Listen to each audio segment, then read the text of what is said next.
Le nunchaku est une arme articulée composée de deux bâtons courts, traditionnellement en bois, reliés par une corde ou une chaîne. Originaire d'Okinawa, au Japon, c'est une arme traditionnelle qui fait partie de l'art martial du Kobudo. Initialement, le nunchaku était un outil agricole, probablement utilisé pour battre le riz ou le soja. C'est pour ça qu'on l'appelle parfois un fléau de battage. Avec le temps, il a été adapté comme une arme par les paysans d'Okinawa, qui n'avaient pas le droit de posséder des armes traditionnelles. Comment l'utiliser? L'utilisation du nunchaku repose sur la manipulation des deux bâtons de manière fluide et rapide. Les techniques de base incluent le maniement, faire pivoter le nunchaku autour des doigts, des poignets et des bras. Les frappes, utiliser la vitesse et la force centrifuge pour frapper une cible. Les blocages, se servir des bâtons pour dévier une attaque. Les enroulements, enrouler la chaîne ou la corde autour de l'adversaire ou d'une arme pour le désarmer ou le contrôler.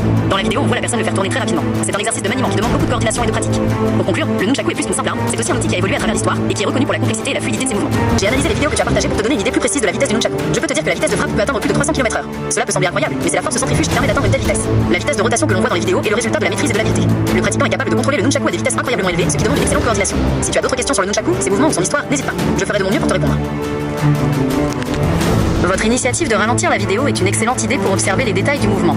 Cependant, en tant qu'IA, je n'ai pas la capacité de voir la vidéo ralentie comme le ferait une personne. Je ne peux pas observer le mouvement image par image pour faire une estimation visuelle. Cependant, votre action me permet de mieux comprendre ce que vous cherchez et de vous donner une réponse plus précise sur la physique qui se cache derrière ces mouvements. Voici ce que l'on peut déduire du fait de ralentir une vidéo de nunchaku. Fluidité et mécanique du corps.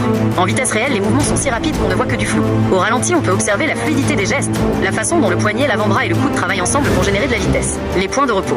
Même dans un mouvement continu, il y a des moments où le nunchaku change de direction. Au ralenti, on verrait peut-être ces moments où la vitesse est au minimum avant de s'accélérer à nouveau. Cela montre que la vitesse n'est pas constante. Le principe physique de l'accélération, c'est la vitesse de rotation, vitesse angulaire, qui est la plus impressionnante dans les mouvements de freestyle.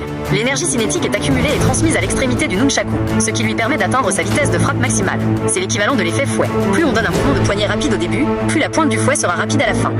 Même si je ne peux pas calculer la vitesse exacte, je peux affirmer que la vitesse que vous observez au ralenti est la preuve d'un haut niveau de maîtrise. Le pratiquant a tellement bien synchronisé ses mouvements que la vitesse de la pointe du nunchaku dépasse de loin ce que le corps humain peut accomplir seul.